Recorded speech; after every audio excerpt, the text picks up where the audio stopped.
Olá, eu sou César Portugal, este é meu canal e estou aqui hoje para rezarmos e estudarmos mais uma vez com o Catecismo da Igreja Católica. Neste projeto eu venho lendo com você página por página do Catecismo e também tem sido um momento de muito aprendizado para mim e eu estou amando. Espero que para você também esteja sendo frutuoso. Hoje nós vamos para o parágrafo 871. Vamos falar os fiéis de Cristo, hierarquia, leigos, vida consagrada. Que o Espírito Santo nos ilumine, nos conduza e que o aprendizado aqui possa ecoar em nossos corações e trazer bons ensinamentos para a nossa vida de oração, para a nossa vida como igreja. Parágrafo 871. Os fiéis são os que, incorporados a Cristo pelo batismo, foram constituídos em povo de Deus e assim feitos participantes ao seu modo do mundo sacerdotal, profético e régio de Cristo. Seguindo a condição própria de cada um, são chamados a exercer a missão que Deus confiou para a igreja cumprir no mundo. Entre todos os fiéis de Cristo, por sua regeneração em Cristo, vigora a verdadeira igualdade de dignidade e de ação, pela qual todos cooperam na edificação do corpo de Cristo, segundo a condição e o munus próprios de cada um. As próprias diferenças que o Senhor quis estabelecer entre os membros de seu corpo servem à sua unidade e à sua missão. De fato, embora exista na igreja diversidade de serviços, há unidade de missão. Cada um exerce uma forma, mas existe um único objetivo, uma mesma missão. Cristo confiou aos apóstolos e a seus sucessores o munus de ensinar, de santificar e de governar em seu nome e por seu poder. Os leigos, por sua vez, participantes do mundo sacerdotal, profético e régio de Cristo, compartilham a missão de todo o povo de Deus na igreja e no mundo. Em ambas as categorias, hierarquia e leigos, há fiéis que, pela profissão dos conselhos evangélicos, consagram-se em seu modo especial a Deus e servem à missão salvífica da igreja. Seu estado, embora não faça parte da estrutura hierárquica da igreja, pertence, não obstante, à sua vida e santidade. Ponto número 1. A constituição hierárquica da igreja. Por que o ministério eclesial? O próprio Cristo é a fonte do ministério da igreja. Instituiu-a e deu-lhe autoridade e missão, orientação e finalidade. Para apacentar e fazer sempre crescer o povo de Deus, Cristo Senhor instituiu em sua igreja variedade de ministérios que tendem ao bem de todo o corpo. De fato, os ministros que são revestidos do sagrado poder servem a seus irmãos para que todos os que forem o povo de Deus cheguem à salvação. Como crerão naquele que não ouviram? E como ouvirão se ninguém o proclamar?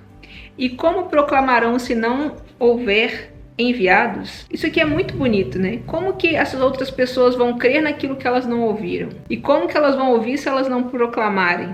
Então, nós fazemos parte dessa missão. Nenhum indivíduo, nenhuma comunidade pode anunciar a si mesmo o evangelho. A fé vem pela pregação. Ninguém pode dar a si mesmo o mandato e a missão de anunciar o evangelho. O enviado do Senhor fala e age, não por autoridade própria, mas em virtude da autoridade de Cristo, não como membro da comunidade, mas falando a ela em nome de Cristo. Ninguém pode conferir a si mesmo a graça, ela precisa ser dada e oferecida. Isto supõe ministros da graça autorizados e habilitados por Cristo. Dele, os bispos e os presbíteros recebem a missão e a faculdade, o poder sagrado de agir na pessoa de Cristo cabeça, e os diáconos a força de servir o povo de Deus na diaconia da liturgia, da palavra e da caridade, em comunhão com o bispo e seu presbitério. A tradição da igreja chama de sacramento este ministério pelo qual os enviados de Cristo fazem e dão por dom de Deus o que não podem fazer nem dar por si mesmos. O ministério da igreja é conferido por um sacramento específico. Intrinsecamente ligado à natureza sacramental do ministério eclesial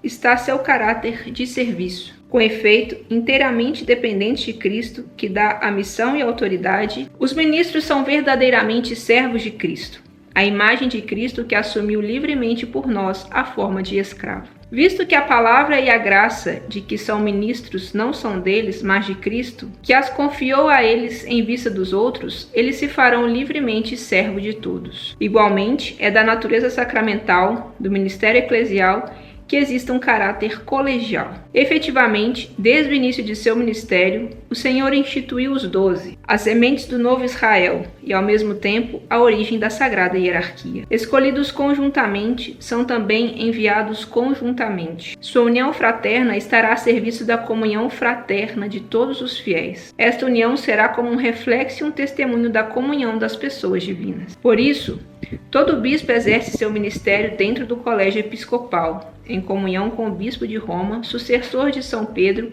e chefe do colégio. Os presbíteros exercem seu ministério dentro do presbitério da diocese, sob a direção de seu bispo. É da natureza sacramental do ministério eclesial que haja um caráter pessoal. Se os ministros de Cristo agem em comunhão, também agem de maneira pessoal. Cada um é chamado pessoalmente. Tu segue-me. Para ser na missão comum, testemunha pessoal, assumindo pessoalmente a responsabilidade diante daquele que dá a missão, agindo em sua pessoa e em favor de pessoas. Eu te batizo em nome do Pai, eu te perdoo. O ministério sacramental na igreja é um serviço exercido em nome de Cristo. Ele tem caráter pessoal e forma colegial. Isso se verifica nos vínculos entre o colégio episcopal e seu chefe, o sucessor de Pedro, e na relação entre a responsabilidade pastoral do bispo por sua igreja particular e a solicitude comum do colégio episcopal pela igreja universal. O colégio episcopal e seu chefe, o Papa. Cristo, ao instituir os 12, os instituiu como colegiado ou grupo estável, ao qual prepôs Pedro escolhido dentre eles. Assim como, por disposição do Senhor, São Pedro e os outros apóstolos constituem um único colégio apostólico. De modo semelhante, o Romano Pontífice, sucessor de Pedro, e os bispos, sucessores dos apóstolos, estão unidos entre si. O Senhor constituiu em pedra de sua igreja somente Simão, a quem deu o nome de Pedro. Entregou-lhe as chaves desta igreja, o instituiu pastor de todo o rebanho. No entanto, o munus de ligar e desligar que foi dado a Pedro, consta que também foi dado ao colégio dos apóstolos, unido a seu chefe. Este ofício pastoral de Pedro e dos outros apóstolos faz parte dos fundamentos da igreja e é continuado pelos bispos sob o primado do Papa. O Papa, bispo de Roma e sucessor de São Pedro, é o perpétuo e visível princípio e fundamento da unidade, quer dos bispos, quer da multidão dos fiéis. Com efeito, o pontífice romano, em virtude de seu munus de vigário de Cristo e de pastor de toda a igreja, possui na igreja poder pleno, supremo e universal. Ele pode exercer sempre livremente este seu poder. O colégio ou corpo episcopal não tem autoridade se nele não se considerar incluindo como chefe o romano pontífice. Como tal, este colégio é também ele detentor do poder supremo e pleno sobre a igreja inteira. Todavia, este poder não pode ser exercido senão com o consentimento do romano pontífice. O colégio dos bispos exerce o poder sobre a igreja inteira, de forma solene, no concílio ecumênico. Não pode haver concílio ecumênico que, como tal, não seja aprovado ou ao menos reconhecido pelo sucessor de Pedro. Enquanto composto de muitos, este colégio exprime a variedade e a universalidade do povo de Deus, e enquanto unido sob um só chefe, exprime a unidade do rebanho de Cristo. Os bispos individualmente são o visível princípio e fundamento da unidade em suas igrejas particulares. Nesta qualidade, exercem sua autoridade pastoral sobre a porção do povo de Deus que lhes foi confiada, assistidos pelos presbíteros e pelos diáconos. Todavia, como membros do colégio episcopal, cada um deles participa da solicitude por todas as igrejas. Solicitude esta que exercem primeiro governando bem sua própria igreja, como uma porção da igreja universal, contribuindo assim para o bem de todo o corpo místico, que é também o corpo das igrejas. Essa solicitude se estenderá particularmente aos pobres, aos perseguidos por causa da fé, assim como aos missionários que atuam em toda a terra. As igrejas particulares, vizinhas e de cultura homogênea formam províncias eclesiásticas ou conjuntos mais amplos, denominados patriarcados ou regiões. Os bispos desses conjuntos podem reunir-se em sínodos ou em concílios provinciais. De igual modo, atualmente, as conferências episcopais podem contribuir de forma múltipla e fecunda para que o espírito colegial se realize concretamente. O munus de ensinar. Munus é a obrigação, né? É um dos significados dessa palavra. Os bispos, junto com os presbíteros, seus cooperadores, têm como primeira tarefa anunciar o evangelho de Deus a todos homens, segundo a ordem do Senhor. São os arautos da fé, que levam a Cristo novos discípulos, os doutores autênticos da fé apostólica, providos da autoridade de Cristo. Para manter a igreja na pureza da fé transmitida pelos apóstolos, Cristo, que é a verdade, quis tornar sua igreja participante de sua própria infalibilidade. Pelo sentido sobrenatural da fé, o povo de Deus adere infalivelmente à fé, guiado pelo magistério vivo da igreja. A missão do magistério está ligada ao caráter definitivo da aliança instaurada por Deus em Cristo com o seu povo. Deve protegê-lo dos desvios e das quedas e garantir-lhe a possibilidade objetiva de professar sem erro a fé autêntica. O ofício pastoral do magistério está assim ordenado ao cuidado para que o povo de Deus permaneça na verdade que é liberta. Para executar esse serviço, Cristo dotou os pastores do carisma da infabilidade em matéria de fé e de costumes. O exercício deste carisma pode assumir várias modalidades. Goza desta infabilidade o pontífice romano,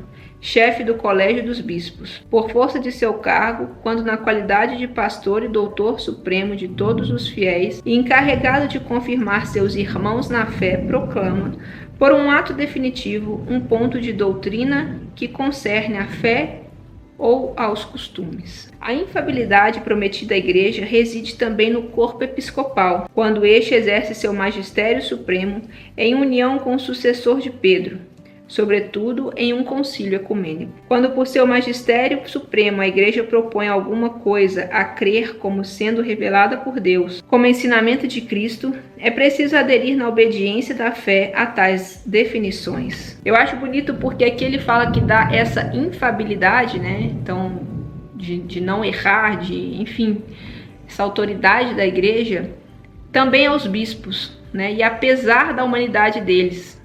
Então, a gente sabe das fraquezas, sabe das falhas, mas é como se a igreja não falhasse diante das falhas de cada um deles, né?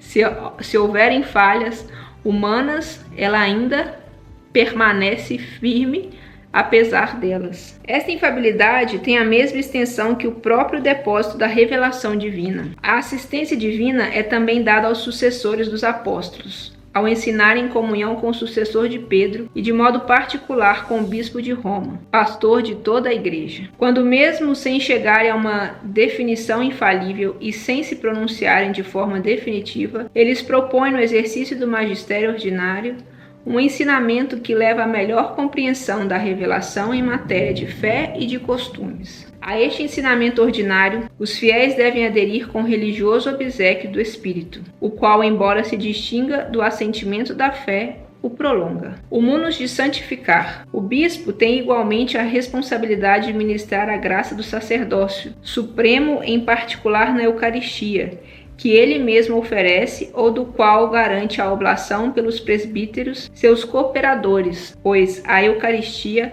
é o centro da vida da igreja particular. O bispo e os presbíteros santificam a igreja por sua oração e seu trabalho, pelo ministério da palavra e dos sacramentos.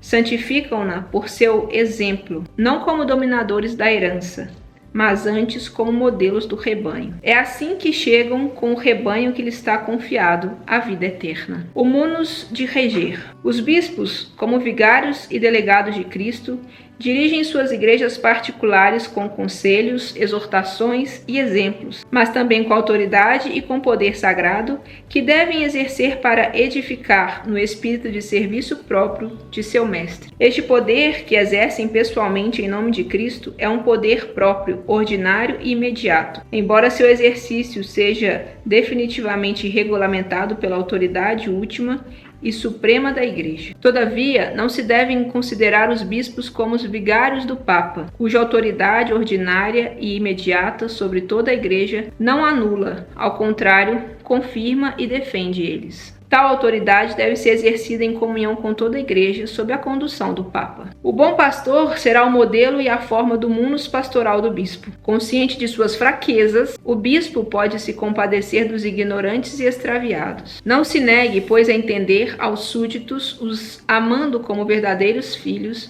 os exortando para que alegremente colaborem com ele. Por sua vez, os fiéis devem, pois, estar unidos a seu bispo, como a Igreja de Jesus Cristo e Jesus Cristo ao Pai. Segui todos ao bispo, como Jesus Cristo a seu Pai, e ao presbitério, como aos apóstolos. Quanto aos diáconos, respeitai-os como a lei de Deus, que ninguém faça sem o bispo nada do que diz respeito à igreja. Isso aqui me leva a pensar que, há um tempo atrás, eu participei de um encontro que nós tivemos a oportunidade de falar para um bispo, coisas que queríamos falar para um bispo. E eu mencionei para ele, todo bispo foi um padre, então ele é ordenado bispo, um padre que tem um trabalho ali que às vezes se destaca, é uma indicação e tudo mais, existem vários fatores, mas muitos dos bispos, até mesmo por essa hierarquia que a gente está vendo aqui, eu vejo que muitos, não todos, tá? Não todos, nem estou generalizando isso aqui não, mas muitos se afastam do povo. Eu sei que ali eles assumem funções maiores, obrigações maiores, mas isso daqui que fala, de tratar o povo como verdadeiros filhos, colaborando, eles vão conseguir se eles tiverem essa proximidade. E não é passar a mão na cabeça, É saber se posicionar e dar a liberdade do povo chegar ao bispo também. Até porque a gente vai ver aqui, a gente vai entrar agora nos fiéis, os fiéis que dão o sentido a tudo isso, no fundo, Os fiéis que sustentam todo esse ministério, toda essa autoridade. Então é preciso ter esse vínculo, Uma observação pessoal aqui que eu faço.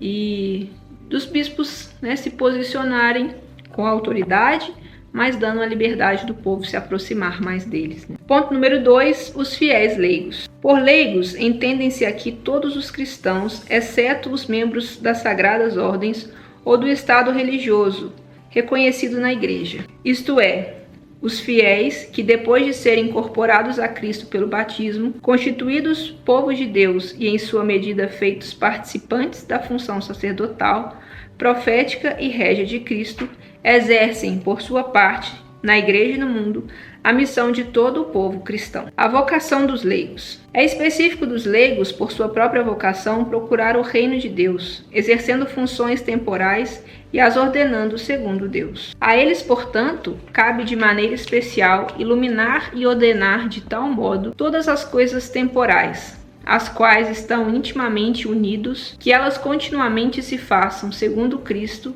cresçam e contribuam para o louvor do Criador e do Redentor. A iniciativa dos cristãos leigos é particularmente necessária quando se trata de descobrir, de inventar meios para impregnar as realidades sociais, políticas e econômicas com as exigências da doutrina e da vida cristã. Essa iniciativa é um elemento normal na vida da igreja. Os fiéis leigos estão na linha mais avançada da vida da igreja. Graças a eles, a igreja é o princípio vital da sociedade humana. Especialmente por isso, eles devem ter sempre mais clara consciência, não somente de pertencerem à igreja, mas de serem igreja, isto é, a comunidade dos fiéis na terra sob a direção do chefe comum, o Papa, e dos bispos em comunhão com ele. Eles são a igreja. Os leigos, como todos os fiéis, em virtude do batismo e da confirmação, são encarregados por Deus do apostolado. Portanto, eles têm a obrigação e gozam do direito, individualmente ou agrupados em associações, de trabalhar para que a mensagem divina da salvação seja conhecida e recebida por todos os homens e por toda a terra. Esta obrigação é ainda mais presente se levarmos em conta que somente por meio deles os homens podem ouvir o Evangelho e conhecer a Cristo. Nas comunidades eclesiais, a ação dos leigos é tão necessária que sem ela o apostolado dos pastores não pode, na maioria das vezes, obter seu pleno efeito. Foi o que eu disse, Se não existe o povo, a missão do padre, do bispo, meio que se perde, Eles têm algo ali muito além, mas se é para levar Deus ao povo, se não tem o povo, se não tem o leigo, se perde um pouco disso aí. A participação dos leigos no mundo sacerdotal de Cristo. Os leigos, em virtude de sua consagração a Cristo e da unção do Espírito Santo, recebem a vocação admirável e os meios que permitem ao Espírito produzir neles frutos mais abundantes. Assim, todas as suas obras, preces e iniciativas apostólicas, a vida conjugal e familiar, o trabalho cotidiano, o descanso do corpo e da alma, se praticados no espírito, e mesmo as provações da vida, pacientemente suportadas, tornam-se sacrifícios espirituais agradáveis a Deus por Jesus Cristo. Hóstias que são piedosamente oferecidas ao Pai com a oblação do Senhor na celebração da Eucaristia. É assim que os leigos consagram a Deus o próprio mundo, prestando a Ele, em toda parte, na santidade de sua vida, um culto de adoração. De maneira especial, os pais participam do munus da santificação, ao levarem uma vida conjugal com espírito cristão e velarem pela educação cristã dos seus filhos. Olha que bonito isso. O munus é a obrigação, né? Então, de maneira especial, os pais participam da obrigação da santificação ao levarem uma vida conjugal com o espírito cristão e velarem pela educação dos seus filhos. Então, é claro que a vida na igreja é importante, a gente já viu isso, né? Tudo que a igreja nos oferece, a sua busca, mas a sua missão conjugal e de pai bem exercida também gera a santidade, né? E a gente tem exemplos de muitos santos aí que foram pais, mães, que são santos.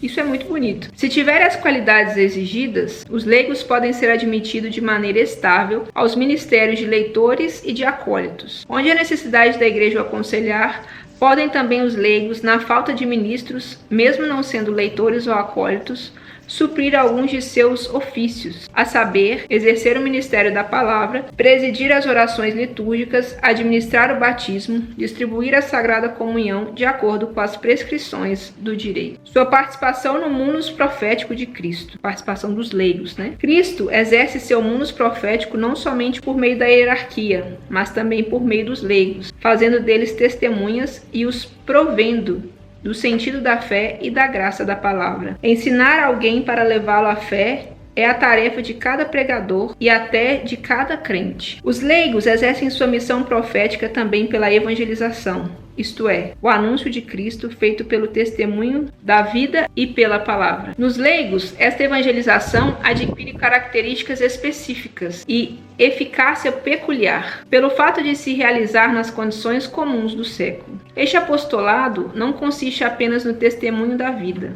O verdadeiro apóstolo procura as ocasiões para anunciar Cristo pela palavra, seja aos descrentes, seja aos fiéis. Os leigos que forem capazes e que se formarem para isto, podem também dar sua colaboração na forma catequética, no ensino das ciências sagradas e atuar nos meios de comunicação social, que é basicamente o que eu estou fazendo aqui agora, né? Bem na prática aí para você. De acordo com a ciência, a competência e o prestígio de que gozam, os leigos têm o direito e às vezes até o dever de manifestar aos pastores sagrados a própria opinião sobre aquilo que diz respeito ao bem da igreja, e ressalvando a integralidade da fé e dos costumes, e o respeito para com os pastores, levando em conta a utilidade comum e a dignidade das pessoas, darem a conhecer essa sua opinião também aos outros fiéis. Sua participação no munus régio de Cristo. Por sua obediência até a morte, Cristo comunicou a seus discípulos o dom da liberdade régia, para que vençam em si mesmo o reino do pecado,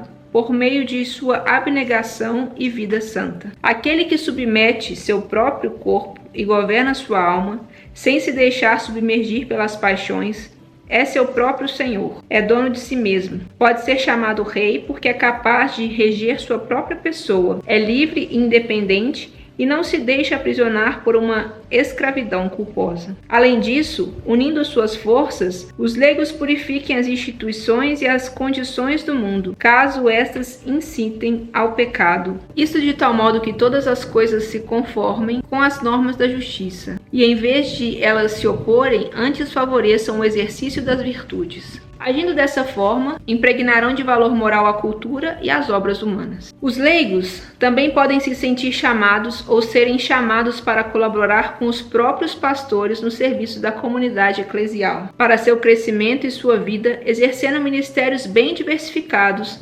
segundo a graça e os carismas que o Senhor quiser depositar neles. Na Igreja, os fiéis leigos podem cooperar juridicamente no exercício do poder de governo. Isso se diz de sua presença nos concílios particulares, nos sínodos diocesanos, nos conselhos pastorais, do exercício do encargo pastoral de uma paróquia, da colaboração nos conselhos de assuntos econômicos, da participação nos tribunais eclesiásticos. Os fiéis devem distinguir cuidadosamente entre os direitos e os deveres que lhes incumbem como membros da Igreja e aqueles que lhes competem como membros da sociedade humana. Procurarão conciliar ambos harmonicamente entre si, lembrados de que, em qualquer situação temporal, devem se conduzir pela consciência cristã, uma vez que nenhuma atividade humana, nem mesmo as coisas temporais, pode ser subtraída ao domínio de Deus. Assim, todo leigo, em virtude dos dons que lhe foram conferidos, é, ao mesmo tempo, testemunha e instrumento vivo da própria missão da Igreja, segundo a medida do dom de Cristo. Ponto número 3. A vida consagrada. O estado de vida constituído pela profissão dos conselhos evangélicos, embora não pertença à estrutura hierárquica da Igreja, está, contudo, firmemente relacionada com sua vida e santidade. Conselhos evangélicos, vida consagrada. Os conselhos evangélicos, em sua multiplicidade, são propostos a todo discípulo de Cristo. A perfeição da caridade, a qual todos são chamados, a vida consagrada, a obrigação de praticar a castidade no celibato pelo reino, a pobreza e a obediência. É a profissão desses conselhos em um estado de vida estável, reconhecido pela Igreja, que caracteriza a vida consagrada a Deus. O estado de vida consagrada aparece, portanto, como uma das maneiras de conhecer uma consagração mais íntima, que se enraiza no batismo e se dedica totalmente a Deus. Na vida consagrada, os fiéis de Cristo se propõem, sob a moção do Espírito Santo, seguir a Cristo mais de perto, doar-se a Deus, amado acima de tudo, e procurando alcançar a perfeição da caridade a serviço do reino. Significar e anunciar na Igreja a glória do mundo futuro. Uma grande árvore de múltiplos ramos. Disso resultou que, como numa árvore frondosa e admiravelmente diferenciada na seara do Senhor, em virtude da semente divinamente plantado, floresceram as diversas modalidades da vida solitária em comum, assim como as várias famílias, as quais se desenvolve tanto para o proveito dos próprios membros, quanto para o bem de todo o corpo de Cristo. Desde os primórdios da Igreja, existiram homens e mulheres que se propuseram, pela prática dos conselhos evangélicos, seguir a Cristo com maior liberdade, imitá-lo mais de perto, e levaram, cada qual a seu modo, uma vida consagrada a Deus. Dentre eles, muitos, por inspiração do Espírito Santo, ou passaram a vida na solidão, ou fundaram famílias religiosas, que a Igreja de boa vontade recebeu e aprovou com sua autoridade. Os bispos hão de empenhar-se sempre em discernir os novos dons de vida consagrada, confiados pelo Espírito Santo à sua Igreja. A aprovação de novas formas de vida consagrada é reservada à sé apostólica. A vida eremítica. Embora nem sempre professem publicamente os 3 conselhos evangélicos, os eremitas, por uma separação mais rígida do mundo, pelo silêncio da solidão, pela assídua oração e penitência, consagra a vida ao louvor de Deus e à salvação do mundo. Os eremitas mostram a cada um este aspecto interior do mistério da Igreja, que é a intimidade pessoal com Cristo.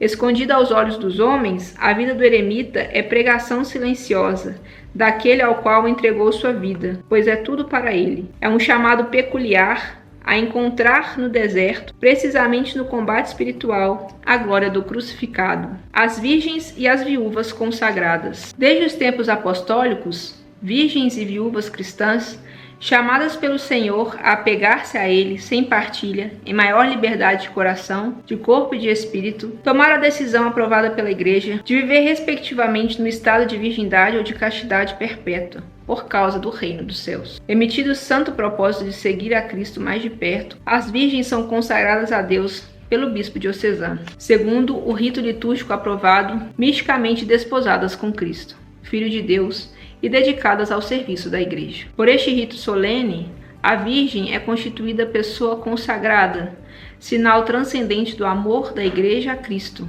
imagem escatológica desta esposa do céu e da vida futura. Acrescentadas outras formas de vida consagrada, a ordem das virgens Constitui a mulher que vive no mundo, ou a monja, na oração, na penitência, no serviço a seus irmãos, no trabalho apostólico, conforme o estado e os carismas respectivos oferecidos a cada um. As virgens consagradas podem se associar para guardar mais fielmente seus propósitos. A vida religiosa. Nascida no Oriente, nos primeiros séculos do cristianismo, e vivida nos institutos canonicamente erigidos pela Igreja, a vida religiosa distingue-se das outras modalidades de vida consagrada pelo aspecto cultual, pela profissão pública dos conselhos evangélicos, pela vida fraterna levada em comum, pelo testemunho da união de Cristo com a Igreja. A vida religiosa brota do mistério da Igreja. É um dom que a Igreja recebe de seu Senhor e que oferece como um estado de vida permanente ao fiel chamado por Deus para professar os conselhos. Assim, a Igreja pode, ao mesmo tempo, manifestar o Cristo e reconhecer-se como esposa do Salvador. A vida religiosa é convidada a significar, em suas variadas formas, a própria caridade de Deus em linguagem de nossa época. Todos os religiosos, isentos ou não, são contados entre os cooperadores do bispo diocesano em seu ministério pastoral. A implantação e a expansão missionária da Igreja exigiram desde o início da evangelização a presença da vida religiosa sob suas diversas formas. A história atesta os grandes méritos das famílias religiosas na propagação da fé e na formação de novas igrejas, desde as antigas instituições monásticas e as ordens medievais até as congregações modernas. Os institutos seculares. Instituto secular é um instituto de vida consagrada no qual os fiéis, vivendo no mundo, tendem à perfeição da caridade e procuram cooperar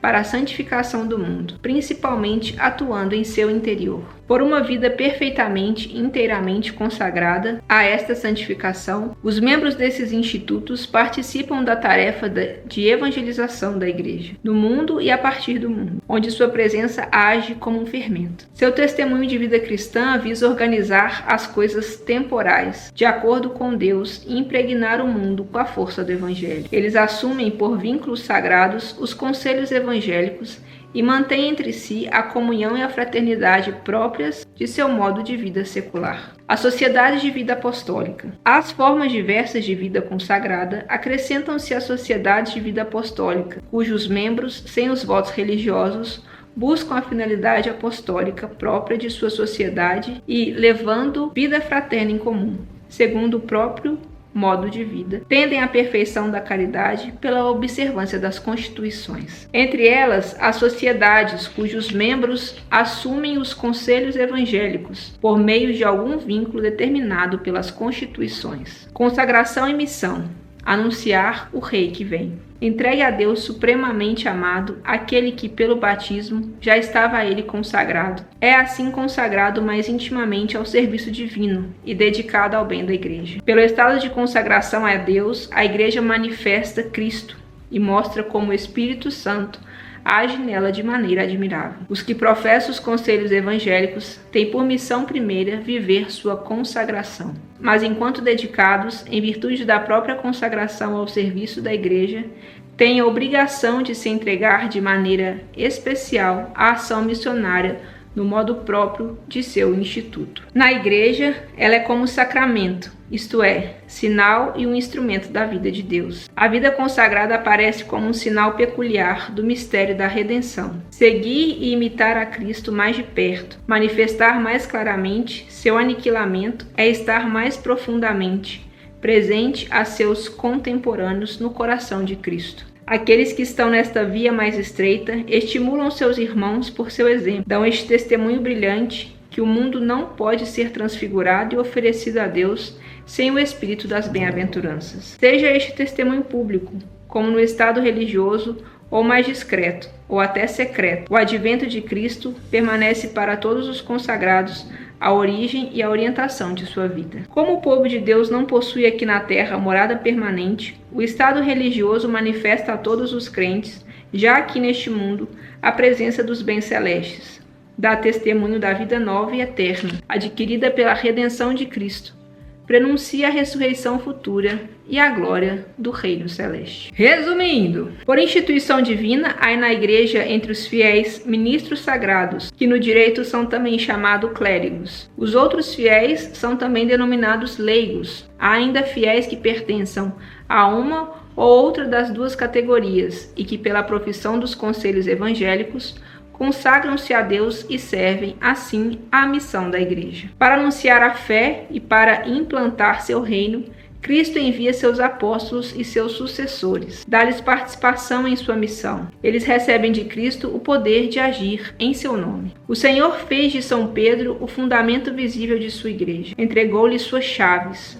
O bispo da Igreja de Roma, sucessor de São Paulo, é a cabeça do colégio dos bispos, vigário de Cristo e, aqui na terra, pastor da Igreja Universal. O Papa tem, por instituição divina, poder supremo, pleno, imediato e universal na cura das almas. Os bispos, estabelecidos pelo Espírito Santo, sucedem aos apóstolos. São cada um, por sua parte, princípio visível e fundamento da unidade em suas igrejas particulares. Ajudados pelos presbíteros, seus cooperadores e pelos diáconos, os bispos têm o ofício de ensinar autenticamente a fé, de celebrar o culto divino, sobretudo a Eucaristia, e dirigir suas igrejas como verdadeiros pastores. A seu ofício pertence também a solicitude por todas as igrejas, com o Papa e sob sua direção. Sendo característica do Estado leigo viver em meio ao mundo e aos negócios seculares, são os leigos chamados por Deus a exercer seu apostolado no mundo, como fermento, graças ao vigor de seu espírito cristão. Os leigos participam do sacerdócio de Cristo, cada vez mais unidos a Ele. Desenvolvem a graça do batismo e da confirmação em todas as dimensões da vida pessoal, familiar, social, eclesial e realizam assim o chamado à santidade, dirigido a todos os batizados. Graças à sua missão profética, os leigos são também chamados a serem testemunhas de Cristo em tudo, no meio da comunidade humana. Graças à sua missão régia, os leigos têm o poder de vencer o império do pecado em si mesmos e no mundo, por sua abnegação e pela santidade de sua vida. A vida consagrada a Deus caracteriza-se pela profissão pública dos conselhos evangélicos de pobreza, castidade e de obediência em um estado de vida permanente reconhecido pela Igreja. Entregue a Deus supremamente amado, aquele que pelo batismo já havia sido destinado a Ele encontra-se no estado de vida consagrada mais intimamente, devotado ao serviço divino e dedicado ao bem de toda a Igreja. Então aqui nesta sessão nós vimos detalhes que diz de nós, que diz de um sacerdote, que diz, né, dessa formação da igreja, essa hierarquia, né? Então a gente tem um respeito ao Papa, aos bispos, aos sacerdotes, aos diáconos e temos, vamos dizer, o plano dos leigos, mas ao mesmo tempo um só existe porque o outro está atuando, né? Um precisa do outro. Então, ao mesmo tempo que tem autoridade, eles precisam de nós e nós precisamos dele. Até recentemente o Papa Francisco soltou uma nota, não sei, uma publicação, mas eu vi, né, que ele reforça essa importância do leigo, né, que a igreja ela precisa do leigo. E a gente também tem que entender a nossa importância no sentido da nossa missão. A partir do nosso batismo nós já temos essa consagração. E aí, com o desenvolvimento da nossa vida, existem outras formas de nos consagrarmos a Deus e assumirmos essa missão de levarmos Ele às outras pessoas, crentes e não crentes. Mais um dia aqui de muito aprendizado. Deixe o seu like, se inscreva no canal e aguarde que em breve mais uma aula aí para você. Em tudo dai graças, perceba Deus nos detalhes da sua vida. Eu sou César Portugal, este é meu canal, que Deus abençoe você e até o próximo vídeo. Tchau!